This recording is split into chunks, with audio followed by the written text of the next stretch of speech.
Just think about the last time you went shopping. Let's suppose you needed to buy some coffee, okay? You walked into the coffee aisle, you scanned shelf after shelf of different types of coffee, you grabbed one, and you walked away. I'm going to guess there were at least a half a dozen different brands of coffee represented on those shelves. So let me ask you a question. How did you choose the particular brand of coffee that you bought? Was there a salesman standing in the aisle trying to persuade you to purchase one brand over the other? Was there someone barking at you like a carnival worker trying to get your attention? Of course not.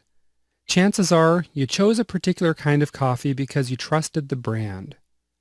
Maybe it was Folgers, or Starbucks, or 8 O'Clock Coffee, or Maxwell House, or whatever your favorite brand is. But the point is, no one sold you on buying a particular product right there in the coffee aisle. Instead, you were pre-sold before you ever arrived at the grocery store, because the coffee company had done a fine job of building their brand. Now, of course, buying coffee is just one example. Take a look around at your life, and you'll quickly discover that branding plays an important role in many of your buying decisions. And it's not just you. Your friends, your colleagues, your families, and even your prospects and customers, they all factor in branding when making their own buying decisions. Now, the fact is, people buy from those they know, like, and trust. And the only way to build up this sort of trust is by building up your brand. Now, here's the crazy thing. The brands that people are buying might not even be the best solution, but people like to buy brands with which they're familiar because they trust them, right? They know what kind of experience they'll get when they use a trusted brand. Now imagine for a moment that you're traveling on a highway and you get hungry. You see Bob's Fast Food Hamburger Shack sitting right next to the Golden Arches. Do I even need to tell you what restaurant sports the Golden Arches? If you said McDonald's, you're right. And that's just further proof that branding works. Even little children can spot the Golden Arches on the highway from miles away and start screaming from cheeseburgers. Now, with all else being equal, and assuming you're looking for fast food and not gourmet dining, there's a pretty good chance you're going to go to McDonald's rather than Bob's Hamburger Shack. Now, why is that? Well, it's because you know what to expect, since McDonald's has built up their brand recognition and a reputation for food that's fast and cheap. How about another example? Think about an online auction site. Which one comes to mind first? Probably eBay. They've built their branding so well that most people don't even think of other auction sites. And how about a search engine? I bet you thought of Google, or maybe Bing or Yahoo. Again, there's the power of branding at work. Point is, branding is an incredibly powerful way to increase your sales over the long term. When you build a strong brand, you build trust. When you build a strong brand, you develop top-of-mind awareness. When you build a strong brand, people buy from you simply because they recognize your brand and because they've associated good feelings with your brand. Now, a lot of struggling entrepreneurs don't even think about branding, which is probably one of the reasons why they're still struggling so much. Others spend time thinking about branding, but they think branding is just about picking out a slogan and a logo with pretty colors. I'm telling you, that's a mistake. Branding is much bigger than that. And branding is such an important part of a company's success that serious business owners invest a lot of time and or money into developing a solid brand. What's more, companies that have been around for any amount of time often freshen their brand, simply because they know how important it is to change with the times. Let me give you a few examples of how companies have branded themselves or freshened their brand. Avis used to be the second largest car rental company in the world, right behind Hertz. As part of their branding, they developed the slogan, "We try harder." This new branding slogan was considered a huge success and was used for 50 years. What about Apple? Apple Incorporated used to be officially called Apple Computers. However, this name didn't properly reflect their business strategy, as Apple was moving into tablets, smartphones, and other gadgets. So, Apple changed their name in order to capture a bigger market share. Do you think it worked? You bet it did. Just think about the popularity of iPhones and iPads. The point is, branding is really a big honkin' deal. And if you want to dominate your industry, solidify your long-term growth, and cement customer loyalty, then you need to pay attention to branding. Now the good news is, this course is going to teach you everything you need to know about developing and refining a bulletproof brand that can crush the competition. So let's get started by taking a look at the DNA of branding. I'll see you in a moment in the next module. Before we dig in and go too far in this module, I just wanted to take a moment to show you what you're going to learn in this module. Okay, first, I'm going to show you that branding is not just a theory. All right, branding literally can be make or break for your business. It can be the difference between success or failure for most businesses out there. Also, I'm going to talk about the law of branding. Now, don't worry, there's a little equation here, GB equals BG, but there's no algebra, no calculus, nothing like that. It's very simple, and I'll show you that in just a minute. Lastly, I'll talk about branding as the nucleus of your business. So let's go ahead and jump right into this first section here. Let me ask you a question. Have you ever heard of a man by the name of E. Haldeman Julius? Let me share a quick story with you about him. Okay, Haldeman Julius built a mailing order publishing empire back in the 1920s. He created a company called Little Blue Books, and he built a solid reputation for selling high-quality information inside these little 3x5, just little 3x5-inch pocketbooks with the blue covers. What's amazing is that Haldeman Julius sold over 100 million books by branding them as, he called it, University in Print. This brilliant bit of branding resulted in these little books finding their way into the pockets of everyone from college scholars to simple farmers. You can figure that Haldeman Julius built up his Little Blue Books brand in order to easily get both first-time orders and repeat orders. People saw his advertisements in newspapers and knew they could trust the brand. In just 9 short years, the Little Blue Books brand was known around the world for producing great pocket guides at low prices. Beyond that, though, Haldeman Julius proved to the world that product names do actually matter. That's because he sold his books just based on the titles of these books. There wasn't room in his ads for descriptions, so the titles alone had to sell the books. No fancy sales copy, no long sales letter, no benefit-driven ads even, just book titles. And it worked like this. Okay, if a book wasn't selling at least 10,000 copies per year, Haldeman Julius changed the title. For example, the book The Art of Controversy posted absolutely terrible sales figures. But once Haldeman Julius changed the title to How to Argue Logically, this very same book sold at a fast clip. It exceeded 30,000 copies in sales. One little change, just the title of the product, made a massive difference in his sales. Now, you might not be selling books, but the point here is still the same. Branding, product names, slogans, and product positioning all matter. It doesn't matter if you're selling reports or books, software, bird feeders, mousetraps, golf clubs, tuxedos, consulting services, or snow removal services, fishing poles or zombie survival gear, RVs, tattoos, or anything else under the sun. Branding matters. Slogans matter. Product titles matter. Okay? However, branding might not necessarily be what you think it is. And that's what we'll be covering in this module. I'll see you in the next section.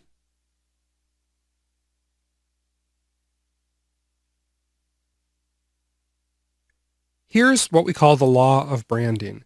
It's GB equals BG. Now, if we made this an algebra equation, you'd probably remember that G could equal 2 and B could equal 3. So you'd have 2 times 3 equals 3 times 2. Same thing. 6 equals 6. But this is even simpler. GB equals BG is just this. Good branding equals business growth. It's the same thing. By this point, you should be getting the idea of just how important branding really is. Okay, it's a way to set yourself apart from the competition and to gain customer loyalty. It's not just something that big companies do either. It's something that you should do too. And that's because your branding is a long-term mindset, one which will contribute greatly over time to your overall business growth. Most business owners are focused on selling, just a quick sale today. But you've got to remember, this is a short-term mindset Because if the consumer doesn't buy right away, they're going to forget about your business and the products you're selling. Okay, that means if you're focused on short-term selling, then you're going to be struggling with commodity-based sales. If we had to sum up the difference, it's this right here. Short-term selling is all about making the sale right now, today. Branding is all about creating customer loyalty for the long term. A good business owner uses a combination of both short-term selling and branding. But a great business owner understands that branding is going to make the biggest impact on sales over the long term. Let me go ahead and show you an example. Let's suppose you are interested in buying a watch. And let's imagine I pulled out a watch brand called Bazinga. You'd never heard of this brand before. The watch looked nice enough, seemed like it kept time, so you asked me, what's the price? And I tell you it costs $15,000. Let me ask you what you would do. You'd probably laugh in my face, right? Because unless this watch included a free car or the Hope Diamond, it would be really hard for me to sell you on the idea of buying a $15,000 Bazinga watch. But what if this watch was a Rolex? Whether you'd personally buy a $15,000 or $20,000 watch, that's besides the point. Okay, that's because Rolex has plenty of customers lining up around the block to buy watches for thousands or even $10,000s of dollars. That's real-world proof that people will buy expensive watches. Is it because Rolex keeps extraordinarily good time? Not really. I'm going to say you could go to the local discount store and pretty easily find a $20 watch that keeps time as well as a Rolex. Is it because a Rolex watch is made from gold and other precious metals and gems? Not entirely, because you can also find other watches made from the same materials which don't cost nearly as much as a Rolex. So we have to ask, why is it that people spend thousands of dollars on a Rolex watch when they could get similar watches for a lot less money? It's simple. It's because of the Rolex brand. People will gladly spend thousands of dollars just to get the feeling that the brand promises. In Rolex's case, the feelings center around power and wealth and sophistication. In one word, it conveys a feeling of prestige. And that brings us to one of the most important things you're going to need to know about branding. Branding is all about emotion. When some people think of branding, they think of a slogan and a logo. These are, of course, parts of branding, right? But the slogan, logo, colors, and everything else that goes into the brand are all carefully designed to convey some sort of feeling. The whole point of the brand is to produce the feeling that you want your customers to experience when they use or even merely think about your product. Now, why does a brand seek to produce a feeling? It's pretty simple, because consumers make their purchase decisions based on emotion, and then they justify the purchasing decisions they make based on logic. So in order to move your prospects to the order form, they need to feel something. You've got to be tapping right into their emotional buttons. Direct response sales letters, they seek to do this. That's why those sales letters have, usually, some kind of heartstring tugging story in them as a means of connecting emotionally with the reader. But here's something else to think about. The emotion created by direct response sales material starts fading as soon as the prospects stop reading the sales materials. That's why direct response sales letters work so hard to get the sale right now. Because if they don't, the emotion fades and the consumer loses his enthusiasm for purchasing the product or service. Now let's contrast that to branding. If you build up brand recognition, then you automatically associate a certain feeling with your brand. And that means that you don't need to stand there and sell a product to your customers over and over. You don't need to artificially create the feeling every time a consumer comes in contact with you. If you've done your job, your consumer is going to see your brand and associate it with the emotion. Let me go ahead and give you a couple of examples of that. Let's look at Pampers first. Pampers is a well-known brand of diapers in the U.S. If you go to pampers.com, and I've got a screenshot of their website here, see their ads on TV or even see their ads in magazines, it's obvious, it's clear that their brand is based on conveying a feeling of love. There are loving images of mothers and babies, soft colors, and even hearts on the site. Okay, it doesn't get much clearer than this what emotion they're trying to convey. Just look at their site logo. You'll see exactly what I'm talking about. Their soft edges and subdued colors. They've made love a part of their DNA. You may not have considered that before, even if you do know their products already, but Pampers has gone the extra mile, plus a few in my opinion, to make you feel the whole idea of if you love your baby, you buy them Pampers, right? Let's go ahead and take a look at another one. Ferrari. Yeah, who doesn't love a Ferrari? Ferrari is known the world over for their exclusive high-performance cars. And indeed, the Ferrari brand conveys power, performance, and prestige. This kind of branding has not only allowed Ferrari to sell some of the most expensive sport cars in the world, it's also given the company an opportunity to expand their profits through licensing and retail opportunities, things like their association with Formula One racing. Whether you're looking at the Ferrari.com website or even looking at a Ferrari, you'll see the branding at work. People don't buy Ferraris to simply get them from point A to point B. Just look at their logo. I'm not knocking it. It's perfect for what it does. But honestly, I don't even think it's that good looking.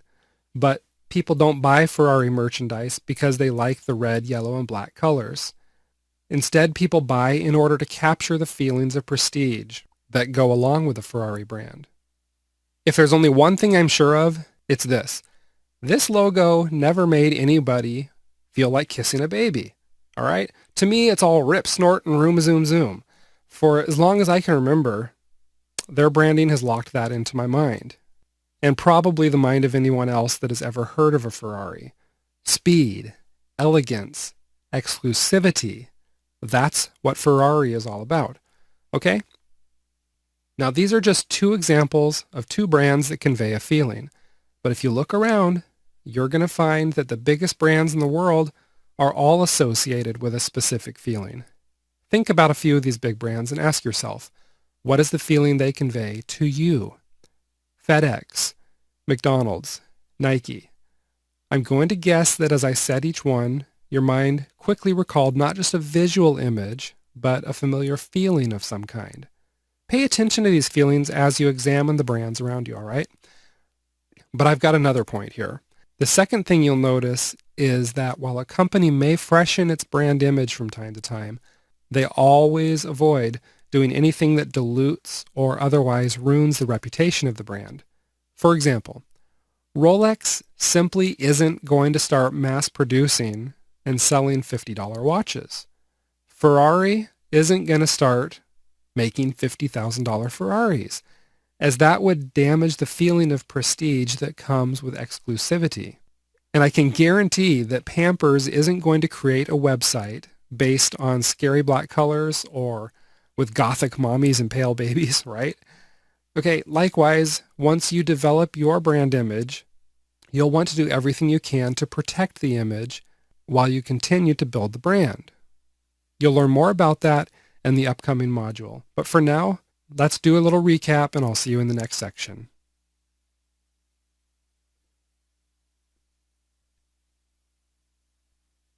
As you've just discovered, developing a brand is about conveying a certain feeling to your prospects and customers.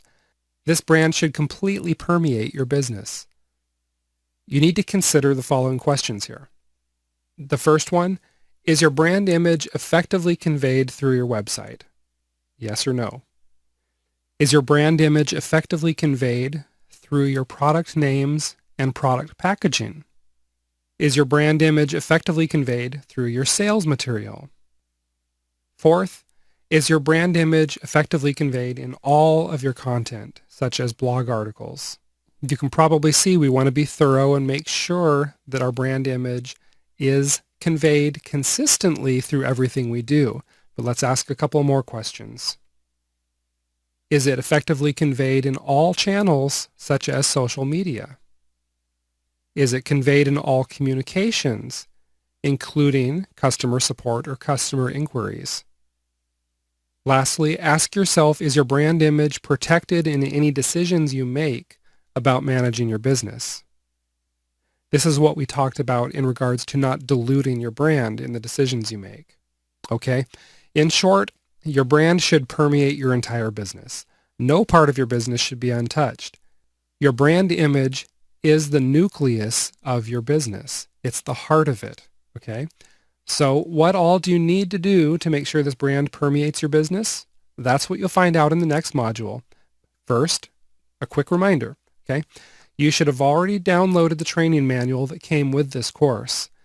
Be sure to check the training manual because it includes a training exercise you can complete to help you better understand the concept of branding. All right, let's go ahead and take a break and then we'll move on.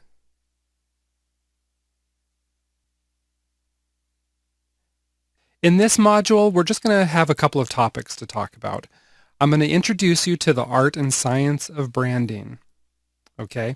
And then we're going to talk about branding anatomy, and that's going to be it for this one.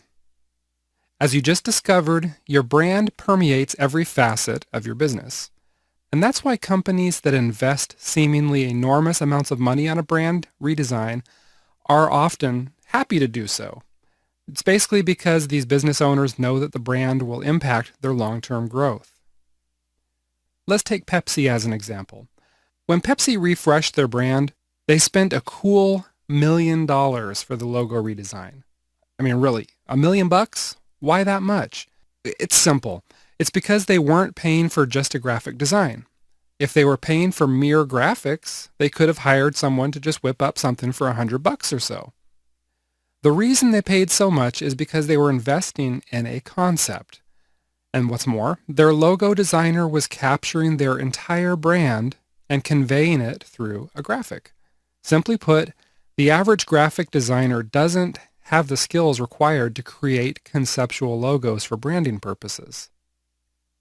And even though $1 million sounds like a lot, that's by no means the most expensive brand. The BBC paid $1.8 million to freshen their brand and logo. And the consultancy firm Arthur Andersen, which was found guilty of mishandling an audit of Enron, they didn't just freshen their brand. They developed and built a new brand to the tune of $100 million. You know what's ironic about this? Many people have never even heard of Accenture, but that's what they did. Plenty of big companies have done their branding and logos in-house, sometimes for comparatively very little money. Microsoft used an in-house team. Okay. Google's original logo was created by founder Sergey Brin.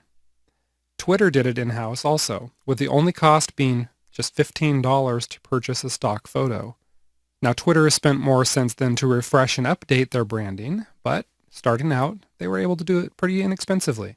The point is, those who have the know-how to do it themselves can get it done very affordably and even for free. The good news is that this, of course, is going to arm you with the tools and knowledge you need to create your own bulletproof brand. So while you may need to invest a little bit to create a logo if you don't have design skills, you'll be able to craft the concept once you've completed the course. So let's break down what all you need to create. See you in the next section.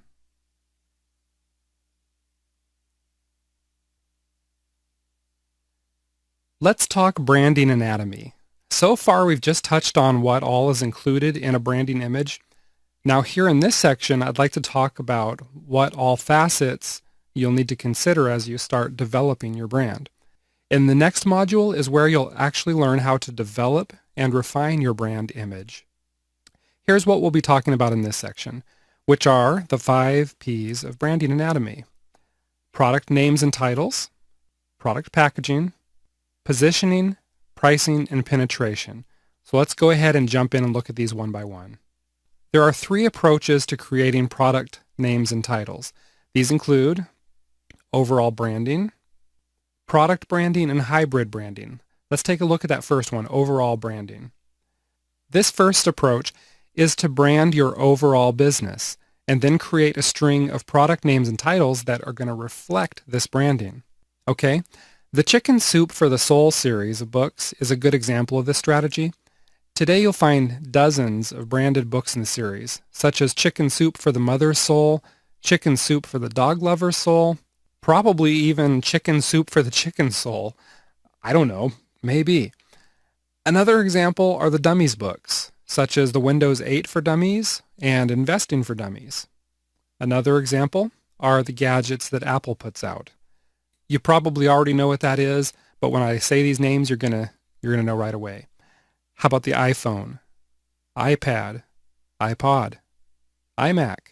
Okay, see what it is? While the company brands the product alongside the name Apple, they further brand the product by creating names that start with the letter I. A final example is Sir Richard Branson's conglomerate of Virgin companies. Even though his companies are in different industries, such as travel and entertainment, they're still all branded under the name Virgin. Examples include Virgin Books, Virgin Airways, and Virgin Mobile. One good reason for adopting this approach is that it allows you to focus on building one brand. And once you've built that brand recognition, you can apply that brand to all of your related products or companies and reap the benefits. Okay? Virgin is a really good example of this strategy at work. The second approach to branding is to brand each product individually without taking the overall company brand into consideration. Okay? In other words, the individual product brand becomes more important than the company brand. And let's take the example of the PepsiCo Incorporated company. This company puts a focus on branding individual products separately. A few of their beverage brands are Tropicana, Sierra Mist, Ocean Spray, Mountain Dew, Lipton Tea, and a whole lot more. And, well, of course, including Pepsi, right? The point is here that PepsiCo doesn't use the brand name Pepsi in all their beverage names. You drink Mountain Dew, not Pepsi Mountain Dew. You drink Lipton Tea, not Pepsi Lipton Tea. And, of course, you drink Ocean Spray, not Pepsi Ocean Spray. As you might suspect, this is a little bit more costly and time-consuming to develop a different brand for every product you put out. However, the advantage is that it allows you to more directly compete for your customers and position your products in the market. Then there's the third approach to branding, which we call hybrid branding. This is where you display your overall company branding alongside individual product branding. Okay, it's a combination of the two. The company branding allows you to tap into trust and familiarity, while the individual product branding allows you to better position your product in the market and compete for customers. One good example of this is to look at the car companies. All of the car companies brand their overall business name, such as Ford, Chevrolet, Porsche, and so on. But these car manufacturers also brand their individual cars, such as the Mustang, the Corvette, Boxster. However, you'll note that these individual product names are often paired with the company's branding. So you hear people refer to the Ford Mustang, or the Chevy Corvette, or the Porsche Boxster. Matter of fact, Ford Motor Company, the parent company, has Ford and Lincoln sub-brands. Okay? Then each of these sub-brands has individually branded products. And this is really quite common in the auto industry and other large industries. This allows the company to tap into the consumer's trust of Ford, Chevy, or Porsche, while still developing a branding strategy around the individual cars. And this is important because these car companies create products that appeal to different segments of the population. Okay? Ford brands and advertises the Mustang in an entirely different way than they brand and advertise their family sedans or a Lincoln SUV, for example. Okay? So keep these things in mind while you're considering how to decide on a product title or product name. Once you decide on your product title or name, then you need to think about packaging, and that's going to bring us to our next facet of branding.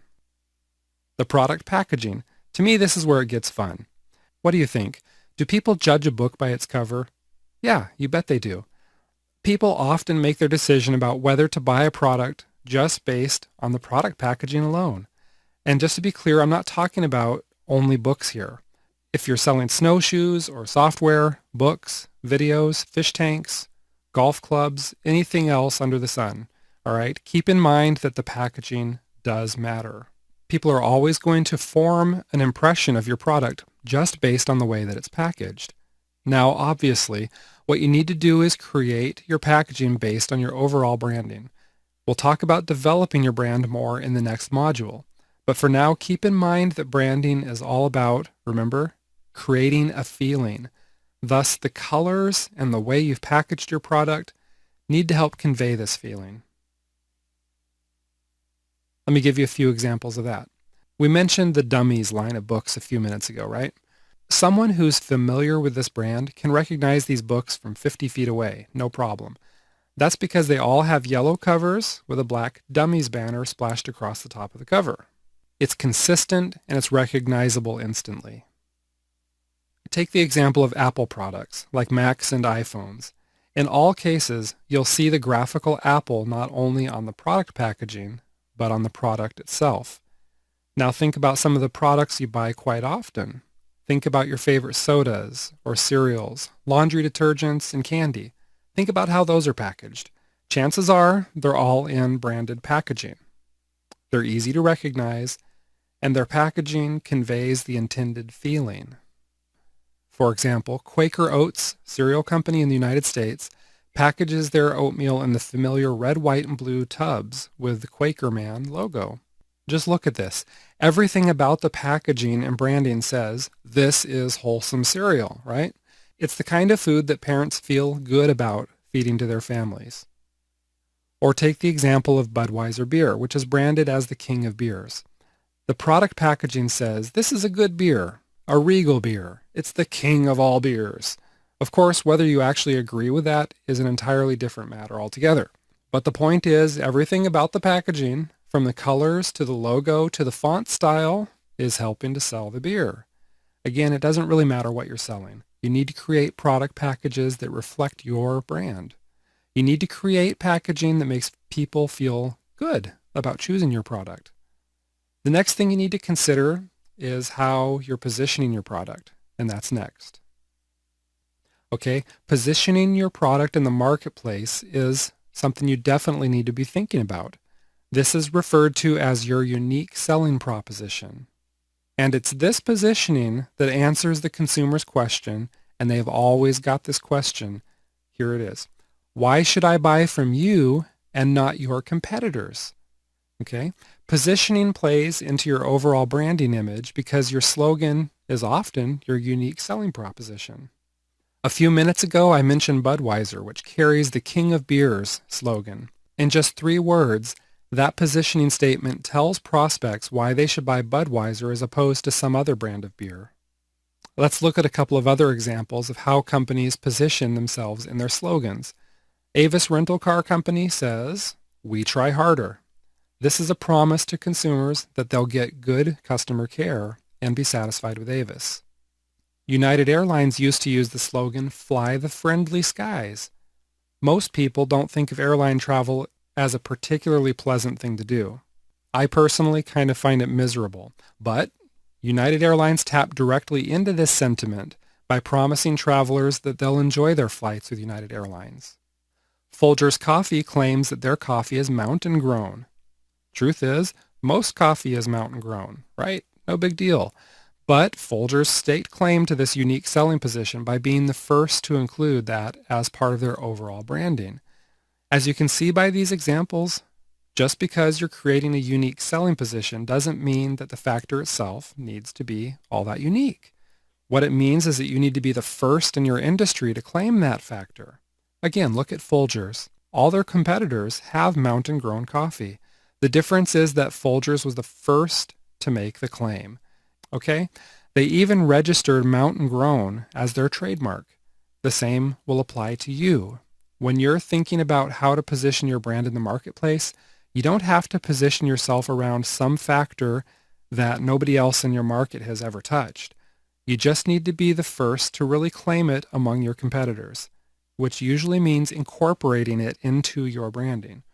We'll talk more about this in the next module, but first, let's hit on the topic of product pricing. And before we move to the next section, let's go ahead and pause for a quick break, okay?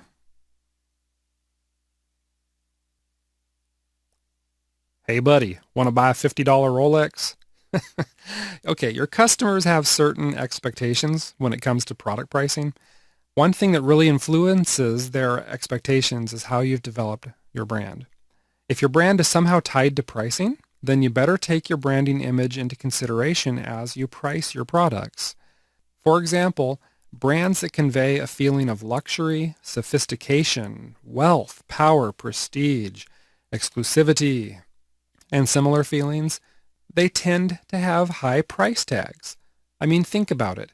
If Rolex started selling $50 watches, or if Ferrari started mass producing $50,000 cars, both of these brands would be severely diluted.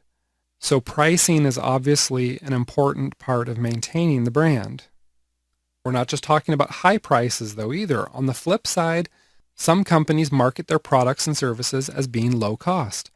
The retailer Walmart is a good example of this, as at times they've even branded themselves with taglines like you see here, low prices every day. So what happens if shoppers start finding that Walmart isn't the low price leader anymore? The brand gets diluted. And when the brand is diluted, people lose trust. Loss of trust, of course, leads to loss of sales. Then there's other companies that don't even stake claim to having the lowest or the highest prices in their industry, but rather they claim to have the best value. An example of that is the hotel chain America's Best Value Inn, which carries that branding right into the name of their hotels. They may not be the lowest price hotel, but they're not exactly promising low prices. Okay? Rather, they're promising the best value, or, as I like to say, the most bang for your buck. That's why these hotels tend to have amenities such as free breakfast, a pool, a gym, microwaves in the room, and a lot of these hotels even accept pets. In short, they give people what they want at a very affordable price. The point is, you need to think about how your brand is going to influence your pricing. In some cases, your brand may not heavily influence your pricing. In other cases, such as those mentioned a few moments ago, you can inadvertently dilute your brand by pricing your products incorrectly. So just keep in mind what your brand feeling conveys about pricing. Now let's go ahead and take a look at our final facet of branding, and that is penetration. By penetration, I'm talking about incorporating your overall brand image into every facet of your business. This starts by developing visual and text representations of your brand, including your logo and your slogan. These two things, right here, these two things tend to have the most influence on how you convey your brand image. That means that once you develop your logo and your slogan, everything else you create will revolve around these two factors. In this way, your brand penetrates every aspect of your business. For example, your logo. The colors of your logo are going to influence your web design and also your product packaging. Your branding slogan is going to influence the copy on your website. Your overall branding image is going to influence how you communicate with your prospects even. So whether you're writing a blog post or a Facebook post, a Twitter tweet, or you're just emailing one person, your brand is going to penetrate all of those communications. Now, a lot of people realize that branding comes into play when you're designing a site or even writing sales copy, but they don't give much thought to how their branding is reflected in their communications. Let me give you an example here. United Airlines, with their Fly the Friendly Skies slogan, seem to imply good customer care. Now, if a customer called the airline and ended up talking to a grumpy representative, you can be pretty sure that would reflect badly on United Airlines. It's touching their brand. And if enough people started reporting bad experiences with United Airlines customer care, then it's going to dilute the impact of the entire brand. The point here is your branding really does penetrate into every facet of your business. And that's why in the next module, you're going to discover exactly how to develop a brand that helps you grow your business. But first, let's wrap things up for this module. Let's take a fast break and we'll see you in the next section.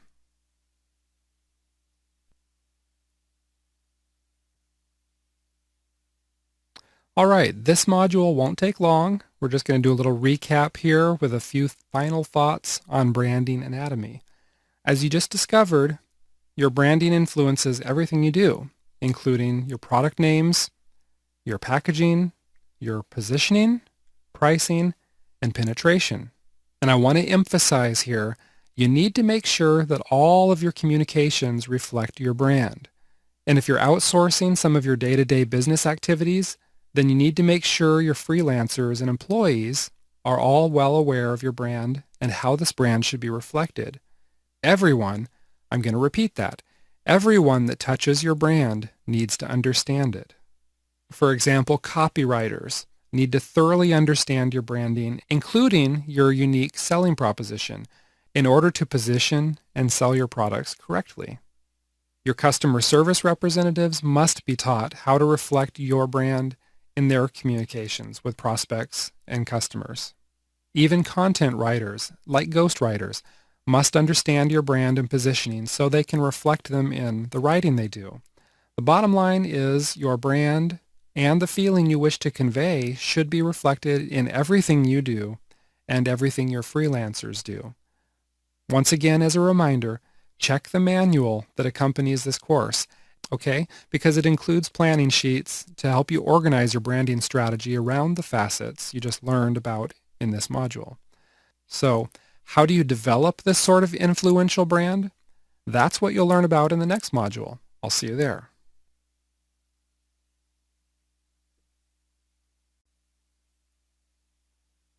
Let's talk about developing and refining your branding formula.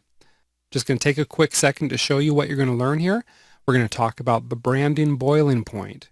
You're going to determine what feelings you'd like to evoke with your brand.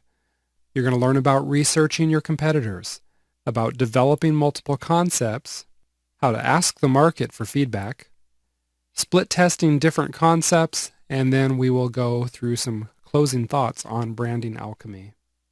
You've been learning about what a brand is and how to fully integrate it into every facet of your business. From your communications, to your pricing, to your logo, your brand needs to be reflected in every facet of your business. This is important for two reasons. First, good brand penetration is important to brand building and recognition. In other words, if your branding isn't reflected in everything you do, then you're missing out on an opportunity to build brand recognition and strengthen your brand. And you don't want to miss out on that, okay?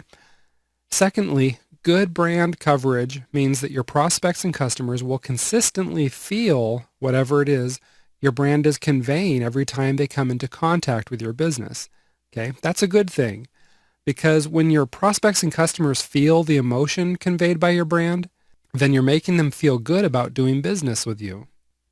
Point is, the branding boiling point is when your brand permeates every facet of your business. Of course, this is only true if you develop a good brand, a strong brand, right?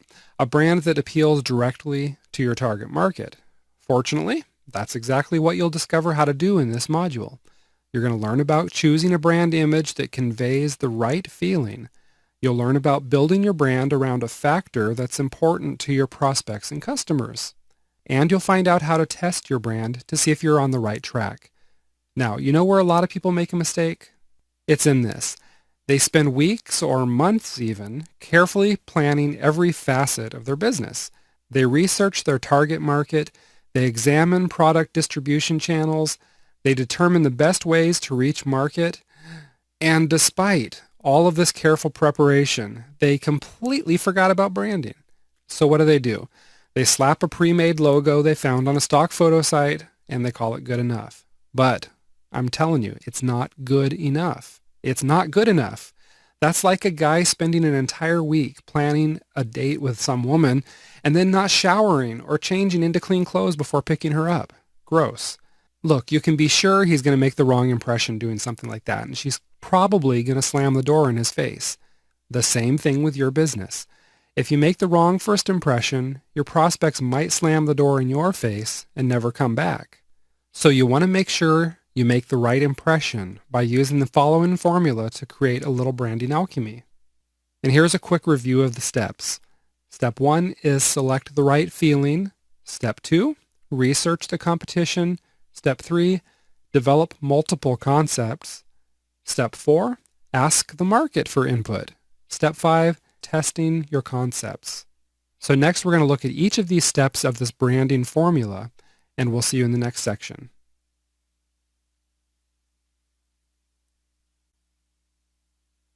All right, are you ready to go?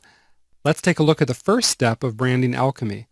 If there's one thing we've been emphasizing throughout this course, it's the fact that your brand is all about evoking a feeling. And that means that when you sit down to develop your brand, you need to think about what type of feeling you'd like to convey. Your first step is going to be to ask yourself these two questions. All right, first question. What feeling do my customers have while they use and enjoy the product? Question 2. What feeling would I like my customers to have while they use and enjoy the product? Okay, these aren't necessarily the same thing. The first question really applies if you've already got products out on the market, but you haven't yet put in the time and resources to properly brand them. Basically, you want to at least be aware of how your products make your customers feel. The second question is relevant whether you've begun branding your products already or not. It's important because how you brand your products can influence how your customers feel when they use your products. Let's go back to the example of some of the luxury brands like Mercedes or Rolex. People who purchase these luxury brands aren't doing so because they need a good way to get from home to work. All right? It's not because they need a reliable timepiece to make sure they're not late. Instead, people buy these brands because using the products makes them feel good. Driving a Mercedes makes the customer feel successful and sophisticated, and wearing a Rolex watch makes the wearer feel prestigious and powerful. Point is, these products aren't purchased for pragmatic or utilitarian reasons at all. They're purchased for the emotion and the experience the brand promises, okay? Since the companies have done a wonderful job of protecting and building their brands, the consumers do indeed experience the feelings that the brands convey. So what you need to do is to start with a list of feelings that you'd like associated with your products and company. Here's a nice long list of ideas to get you started, okay? If you need a moment to look these over, go ahead and just pause the video and read them. I promise I'll be here ready to continue when you press play. You go ahead. I'm just going to grab a cup of water real quick. I'm getting kind of thirsty. All right. I feel better. You ready to go? Okay. I'm assuming you've given the list a looking over, and let's go ahead and go on. Obviously, there are other emotions and feelings that your brand could convey. This isn't an exhaustive list, and you'll probably notice that I didn't even mention the negative emotions like fear, hate, sadness, or anger, because in most cases, you won't want your product associated with those kind of emotions, right? There's exceptions, of course. If you're selling something like horror novels, then you do want to create a brand image that conveys fear or horror. Also, let me take a moment to clarify that there is a difference between the emotions you evoke in your short-term sales process versus those that you seek to evoke with your brand. Your brand is associated with the emotion you want your consumers to feel when they use your product. So in most cases, your brand is going to be associated with a positive feeling. However, your sales system may induce the so-called negative emotions on just a temporary basis, so it can move your prospects toward the order button. As an example, offering a limited time discount evokes fear. Those people who are afraid of missing out will buy your product now before the sale is over. Invoking anger is another often used tool in the marketer's toolbox.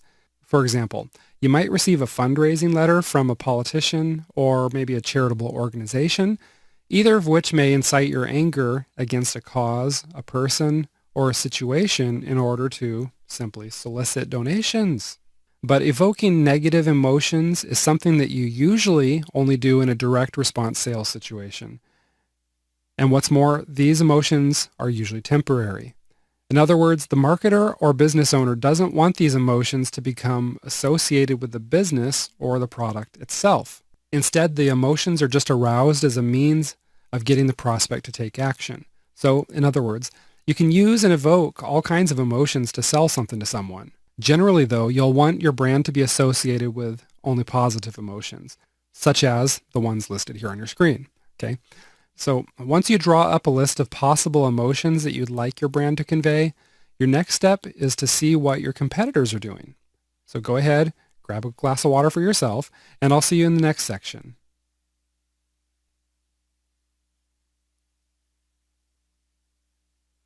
Your next step is researching your competitors. Okay, you need to find out how your competitors are branding and positioning themselves and their products, and here's how you're going to do that. If your competitors sell physical products that you can see at a local retailer, go ahead and go check them out. This will give you an up-close and personal look at how the competitor packages their product. You'll want to be sure to pay attention to the text on the packaging, as this will give you an idea of how the competitor positions their product. It may be that you can't get your hands on a tangible, actual product, and maybe your competitor doesn't even sell tangible products. Okay, if that's the case, then your next step is to view the competitor's virtual storefront and virtual shelves. They likely have their products right up on their websites. If not, you'll probably find them in other marketplaces like eBay, iTunes, or Amazon. Your next stop is going to be to visit your competitors' websites, as this is probably where you're likely to get the most information about their branding and positioning. All right, let's look at this in a little bit more detail here. You want to take note of the following. What is the competitor's business name? Okay, some of your competitors may create business names that are meant to help their overall branding image. For example, the Discover Card Company has a business name that evokes feelings of exploration, curiosity, and of course, discovery, right? Look at the competitor's product names.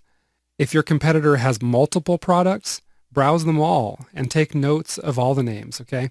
What sorts of feelings do these names evoke? Next, take note of the branding strategy.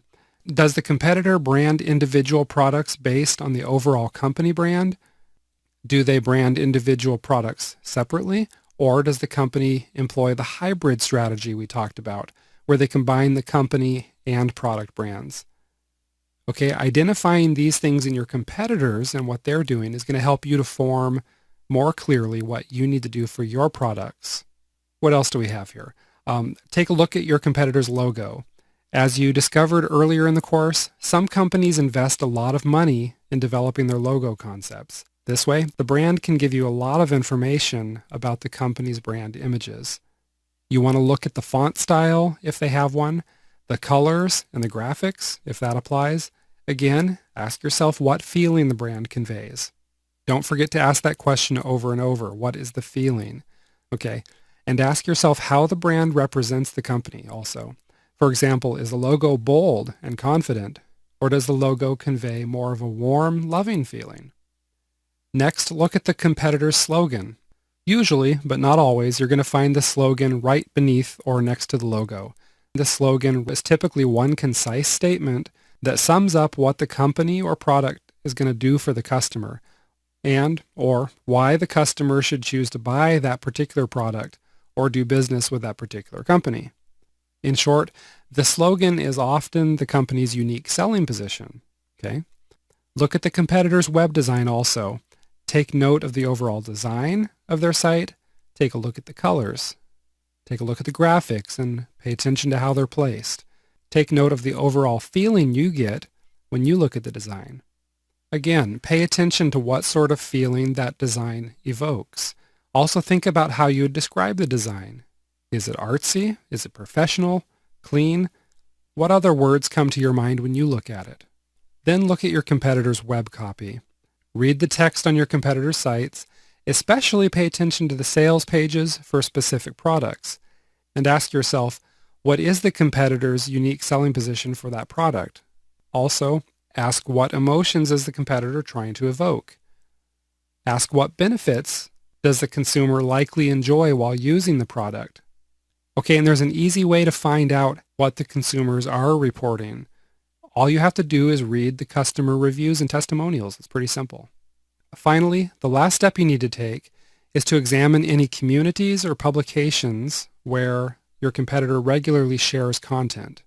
This can include the competitor's mailing list, their blog, any social media pages they have, and that would include things like Facebook, Twitter, or YouTube. The way your competitors have designed these communities will give you some additional insight into their idea of branding. Okay?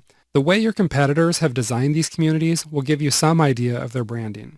However, you'll also begin to better understand their brand image and positioning by reading their content. Now, all of what I talked about for the last few minutes, of course, rests on the assumption that your competitors are very aware of their own branding image. If you run across a competitor who doesn't seem that conscientious, then you don't need to spend too much time studying their brand image. That'd be a waste of time. But you can learn an absolute ton from the ones that do pay attention to their branding. So use that information to your advantage. Okay? Now that you've completed this step, you can go ahead and move on to the next step. We'll see you in the next section.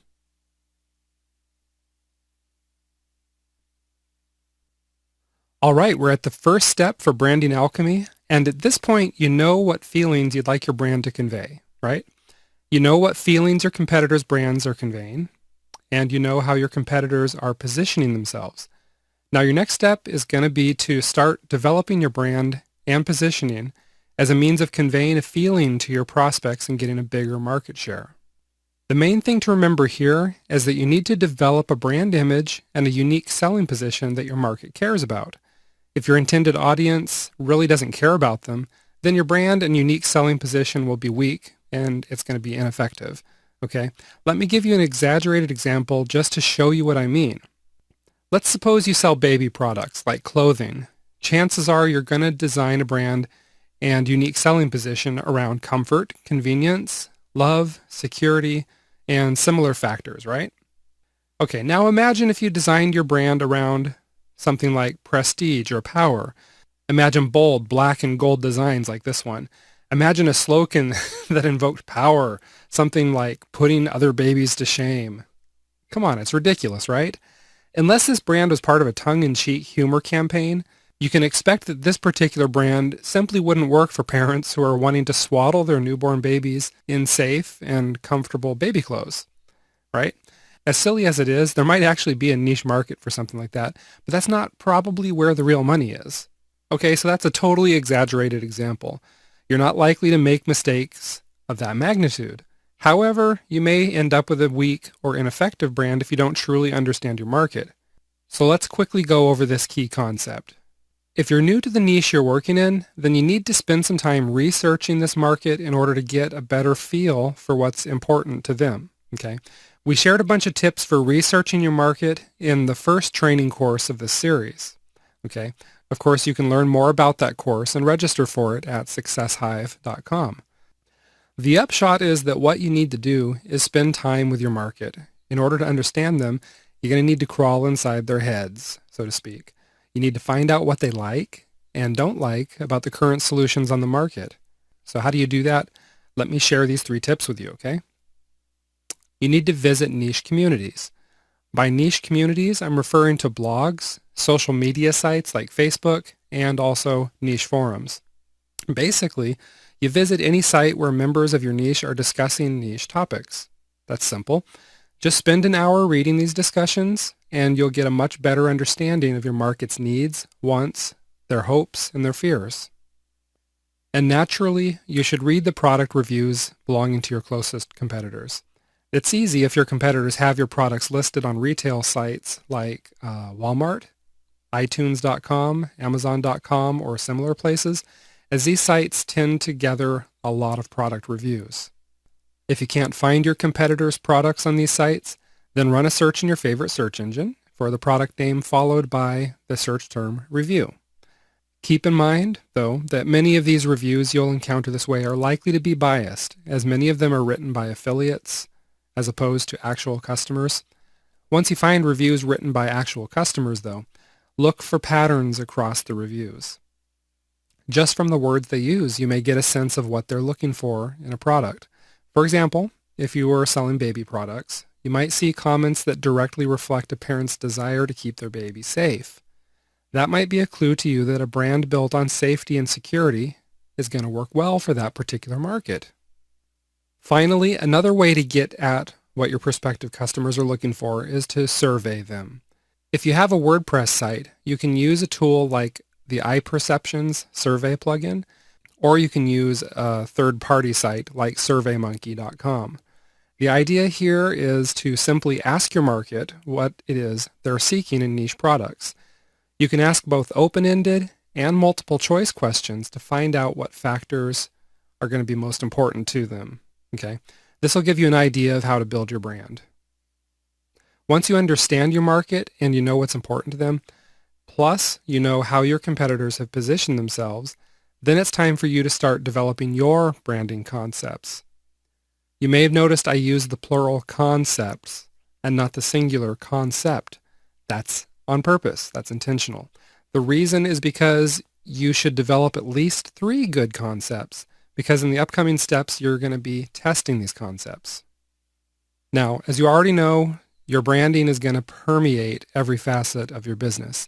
However, at this step, we're going to be concerned with 2 components of your brand image. The first is your unique selling position. The second is your logo. Once you've developed your unique selling position and logo, then you can develop your product packaging, your web design, your sales copy, and everything else that goes along with those 2 components. For example, your branding slogan will express your unique selling position, and your web design is going to reflect your logo. So let's start with unique selling position, which is also called the USP. As we've talked about already, your USP doesn't actually have to be unique, right? In other words, your competitors may also possess or utilize this factor, but they just haven't laid claim to it. They haven't said, this is ours, right? Nonetheless, if you can truly find something unique about your business or unique about the product, if you find something that no one else offers, then really that's even better. That's the ideal. Okay. There's a manual that accompanies this course, and inside that manual, you're going to find planning sheets to help you brainstorm and develop a unique selling position. Be sure to take the time to use those. For now, though, let me share with you an overview of how to develop your USP. The first thing to know is that your USP can be based on just about anything, as long as it's something that is important to your prospects and customers. So let me give you a list of some of the possible ways to uniquely position your business. How about a strong or unusual guarantee? Domino's Pizza used to offer a delivery guarantee that if customers didn't get their pizza delivered to the door within, I think it was 30 minutes of ordering, then their order was free. Okay? Domino's succinctly summed up this unique selling position in their slogan, 30 minutes or it's free. That's a good example of a strong guarantee. Other examples include lifetime guarantees, which are often used by things like mattress companies, or double your money back guarantees, which you'll see information marketers offering from time to time. Another angle you might take is, what about if your product is made in an unusual way? Folger's Mountain Grown slogan is an example of creating a unique selling position based on how the product is made. Another example is the U.S. pizza delivery chain Papa John's. Their slogan is this: better ingredients, better pizza, Papa John's. While they don't use particularly unusual ingredients in their pizza, their point is their pizzas are better because they use better ingredients. And another example of this is Harley-Davidson, which claims American by birth, rebel by choice. Okay, that slogan captures the market share of customers who want to purchase American-made products. In other words, it invokes a feeling of national patriotism, but it also evokes a feeling of independence and freedom with its use of the word rebel. Here's another. Let's say you have some special qualification for creating the product. This unique selling position tends to work well for those who are selling information, like books, videos, even seminars. That's because you can easily establish yourself as an expert or an authority in the niche. Joseph Sugarman is considered one of the top marketers and copywriters in the world. He's credited with the success of such products as the blue blocker sunglasses. Now, when Sugarman wrote a book about copywriting, he positioned himself by establishing his credentials and expertise right in the title of the book. Check it out. The title of his book is The Adweek Copywriting Handbook, the ultimate guide to writing powerful advertising and marketing copy from one of America's top copywriters. Okay, that's a long title, but it's very descriptive, and it includes himself positioning himself as one of America's top copywriters right in the name of the book. It's a great way to go if you've got the qualifications to back it up. If you can claim to be the first or the original in some category, then you've got an edge here. If you were the first to create a product or service, then you can use that as part of your unique selling position. For example, you can claim to be the original and the best. The Cheesecake Factory, for instance, is one such real-life example. You'll see that they position themselves as the original Cheesecake Factory. However, you don't need to be the first one in the entire world in order to claim this slogan. Instead, you can be the first one in your region, or maybe you're the first woman to do it, or maybe you're the first person under the age of 25, or the first person over the age of 50. In other words, create your own categories and then claim to be the first in this category. For example, you could be the first person in London to offer a particular service, or you could be the first person in California to sell a particular product. Okay, you see how this goes? Let's look at another one. Your product is used in a different way than similar products. It seems like a lot of beer commercials tend to depict nighttime party scenes, or perhaps even scenes from sporting events. So the beer maker Corona jumped on this, and they separated themselves with the slogan, "Find Your Beach." In other words, Corona positioned themselves as a beach party beer. All of their advertising, if you notice, is built on this slogan, and all the images displayed in their advertising tend to depict Corona on the beach. Naturally, this doesn't mean that you can't drink a Heineken on the beach, but Corona positioned themselves as the beach beer, the fun beer, so they developed top-of-mind awareness with consumers. Well, this might be a lot to chew on, and I don't want to wear you out, so let's go ahead and take a quick break, and then we'll continue this section. We've got a few more angles we can look at here, okay? How about if your product provides some special benefit or enjoyment? Okay. A lot of USPs are built on this concept of differentiating a company or product based on a benefit that the consumer gets when they use the product.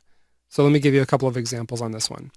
The first example of this comes from the chicken restaurant KFC, which claims their chicken is finger-licking good. Another example is Blogger.com's slogan, "Push Button Publishing." That's their slogan. It tells users how easy it is to use the service to create a blog. Another example comes from the credit card company Visa, which states that it's everywhere you want to be. The idea being, of course, is that consumers will be able to use their Visa anywhere in the world, which provides peace of mind. Or take the chocolate candy M&Ms, which promises the candy melts in your mouth, not in your hands. Walmart has had a few different slogans over the years, and their current one is "Save money, live better." How about Disneyland? They use the slogan, "The happiest place on earth." That slogan not only captures the benefit, but directly conveys the intended emotion. There's no ambiguity at all in what they want you to feel. A final example that many of us are familiar with, how about Energizer batteries? They promise long life with the slogan, "They keep going and going and going." So be sure to review your product benefits and consider whether one of the special benefits that maybe somebody else doesn't offer can be used to differentiate your product in the market. This is a simple one. If your product is the best, say so, okay? Porsche conveys this superiority with the slogan, "There is no substitute." Quite simply, they're the best. The Hallmark greeting card and gift company also taps into this feeling with their slogan, "When you care enough to send the very best." Okay, for some people that are maybe a little bit more humble, this might feel strange, but I'll tell you what, the marketplace is no place for humility, just to put it simply. All right, if your product is the best, there's no reason at all why you shouldn't let the world know it.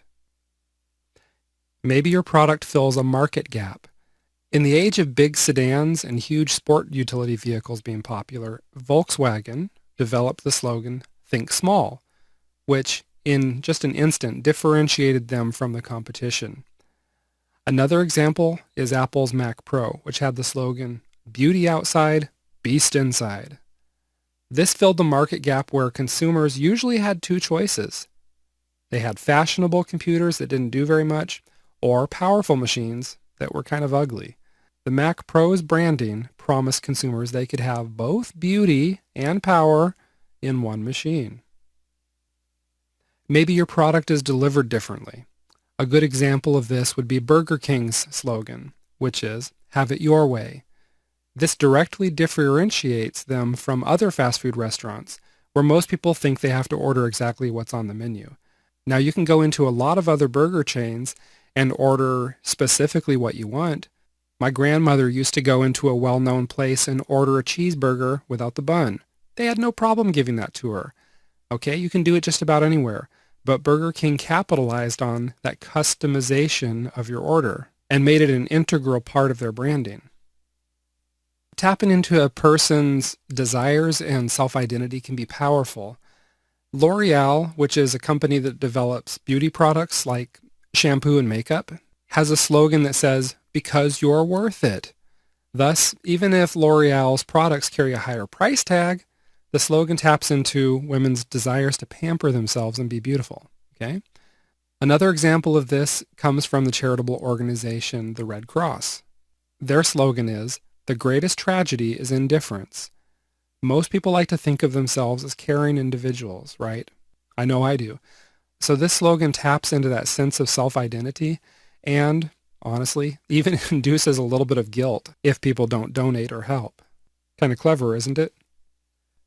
Your product promises a great customer experience. As mentioned earlier in the course, United Airlines made this promise with their slogan, "Fly the Friendly Skies."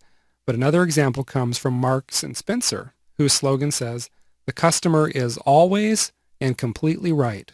Now, whether or not that's factual is debatable, but Marks and Spencer is making a strong point to say, "Mr. Customer, we're going to put you ahead of ourselves in any and every situation." And that's powerful. Okay, that was quite a list, but you can see that these categories and examples should give you a lot to think about with regards to how to develop your unique selling position. What you'll want to do is start with your USP and then boil it down to one succinct statement.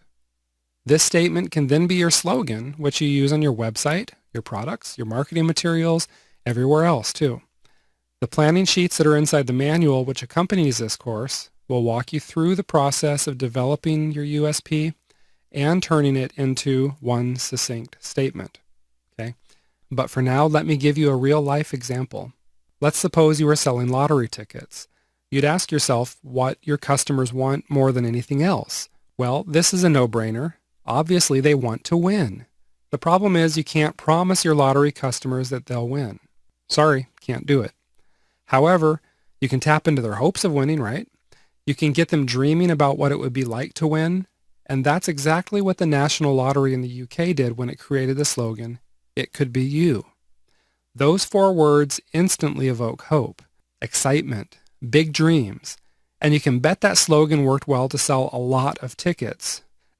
I actually heard an ad on the radio for a local lottery once use something that was kind of similar, but it didn't have nearly the same pull. Their slogan was, okay, get this, "We guarantee you'll have fun." Really? That's it? To me, it sounded like they were saying, just don't plan on winning. All you're going to get is fun out of this. Do you see why this falls flat compared to "It could be you"? Here's another real-life example. The Subway restaurant came onto the scene at a time when fast food restaurants like McDonald's and Burger King were really popular. However, people were more and more viewing these other fast food restaurants as unhealthy and even a little bit disgusting since the food sat under warming lights. Subway realized what their customers wanted was an alternative to the typically unhealthy, warmed-over fast food fare. Okay, so they expressed this desire in just 2 words, eat fresh. Simple, very simple. But it worked so beautifully that Subway overtook McDonald's as the world's largest restaurant chain in 2011. That's huge, okay? You see how that simple slogan worked for them? Again, be sure to complete the planning sheets in the manual, which are going to help you develop your own succinct slogan based on your unique selling position. Now let's move on to the logo. As mentioned earlier, this is the part of the process where people often turn to professionals. That's because turning a branding concept into a graphical representation does require some specialized skill. Okay? As such, if you outsource this part of the process, don't look for graphical artists. Instead, look for professionals who tout their expertise in creating logos and branding concepts. Nonetheless, even if you hire a conceptual logo artist, you still need to give him or her an idea of what you're seeking. So let's talk about this for just a moment. Okay? At this point, you already know how you want to differentiate your business or your products using a unique selling proposition. And you know what type of feeling you'd like your overall branding image to convey. So take just a moment now in considering these following questions. Okay, first one, what color conveys the brand feeling? What font faces and styles convey this brand feeling? What types of graphics convey this feeling? How can you incorporate your company, product name, or brand name into the logo? How can you incorporate your USP into the logo? Let's consider a couple of examples before we finish this section. The Jaguar Car Company carries the slogan, Grace, Space, Pace. Their logo fits both their name and their brand beautifully. Okay. It features a sleek silver Jaguar gracefully leaping over the word Jaguar. Another example is Burger King. The words Burger King are between two halves of a golden bun. The colors of the logo, which are gold, red, and blue, are all royal colors, which reflect the king concept. Another example is the Maxwell House logo. It isn't clear from the name itself that Maxwell House sells coffee, but it's clear from the logo. That's because the logo depicts a coffee cup, and the logo also includes the slogan, good to the last drop. Now, all of these logos include graphical components to create the logos. However, some logos are simply text logos. In these cases, the font face, the style, and the color are all carefully selected so as to make the logo recognizable and to help convey the brand feeling. Clairol, which sells hair care products, uses simply the word Clairol with a nice, simple black font on a white background for their logo. Their slogan is nice and easy. Thus, their simple logo completely supports this feeling of nice and easy. Another example of a text logo is Google, which is composed of different brightly colored letters. Google's slogan is Do No Evil, and this fun childlike logo embodies that branding concept in a very simple way. As you can see, even the most simple logos are well thought out, and they all do their part in supporting the overall branding concept. So what I want you to do is to use the included planning sheets to help you create at least 3 logo concepts. Then go ahead and move on to the next step, and I'll see you in the next section.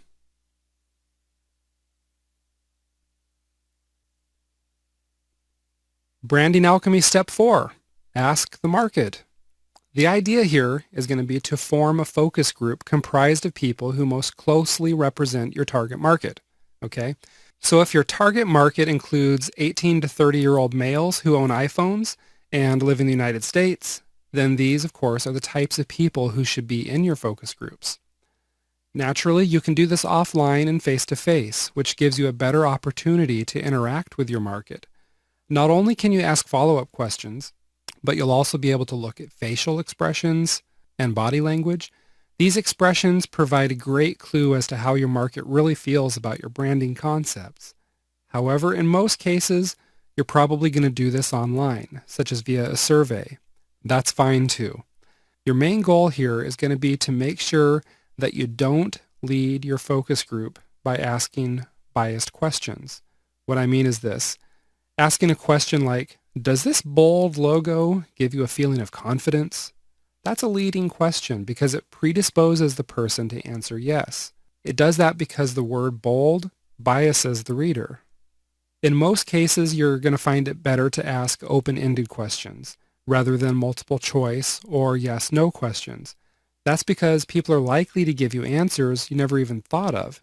And this is the kind of valuable feedback that you want. You don't want to just think from your own experience and your own biases. You're looking for fresh input. Okay, so some examples of open-ended questions might include, what 5 descriptive words would you use to describe this logo?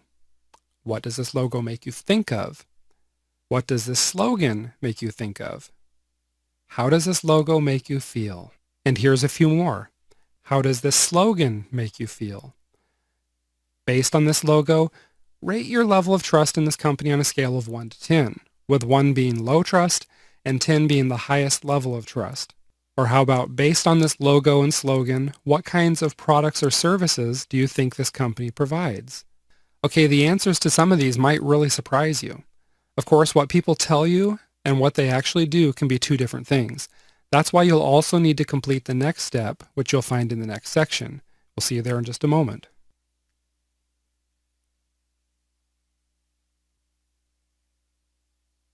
Now I'm going to talk a little bit about split testing different concepts. While asking your market about your branding concepts through focus groups or surveys is part of the process, you need to split test your concepts in order to let your customers vote with their wallets. Okay? It's the only way to know for sure which branding concepts really motivate your customers to do business with you.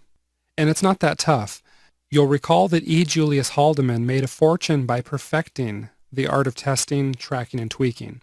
If one of his little blue books didn't sell well, all he did was change the title. He didn't change the content of the book or anything else. He just changed the title. With that one simple change, he was able to take poor-selling books that only sold a couple thousand copies and turn them into bestsellers that sold tens of thousands of copies. He tested, he tracked, he made a tweak, and he tested and tracked again, repeating the process until he got the results he wanted. Okay. Another good example of someone who tests concepts is Tim Ferriss, who authored the book The 4-Hour Workweek. He tested several concepts by running Google AdWords campaigns with different book titles. The 4-Hour Workweek was the title that won, even though Ferriss admitted that really wasn't his favorite. Okay? But he knows that audience appeal is more important than his own personal feelings.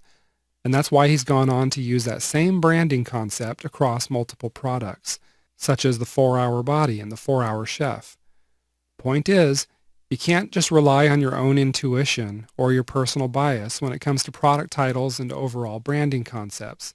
Instead, take some time to test these concepts out.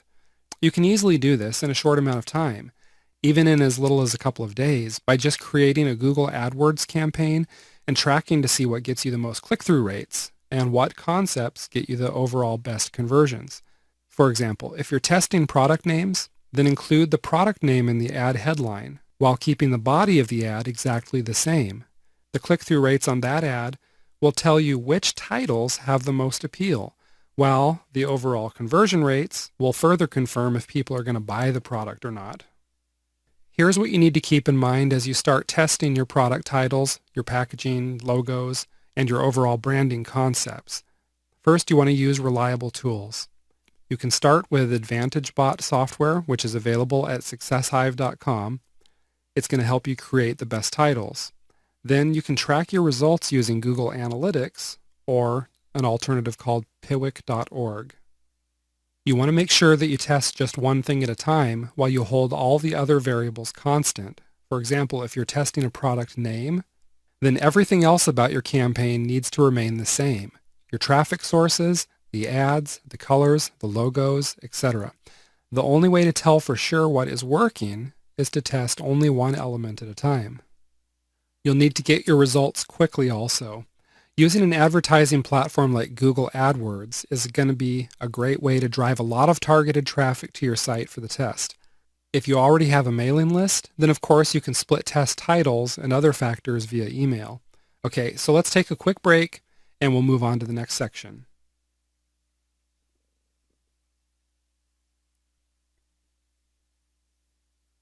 Let me go ahead and share a few final thoughts on branding alchemy with you. Okay, you've learned a lot about developing, refining, and testing your brand in this module. Let's recap the branding alchemy steps. Step 1 is to select the right feeling.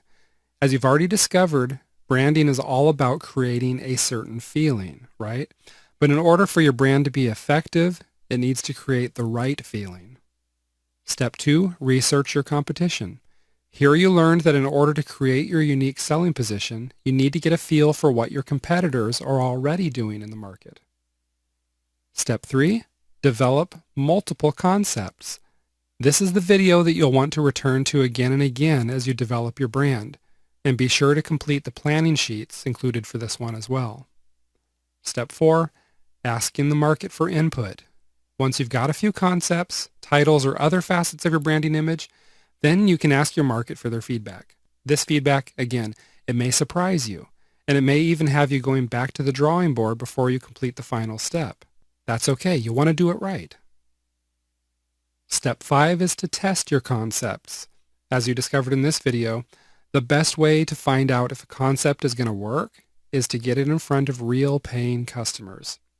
Once you find a branding concept that's a winner, then be sure to implement the concept into every facet of your business to build this image and develop brand recognition. Basically, you'll want to get your new image to market as quickly as possible before your competitors beat you to the punch. Fortunately, the planning sheets that come with this course make it easy for you to develop and refine your branding image, so be sure to make use of them just as soon as you've finished with the video training. Now let's wrap things up, and I'll see you in the final module.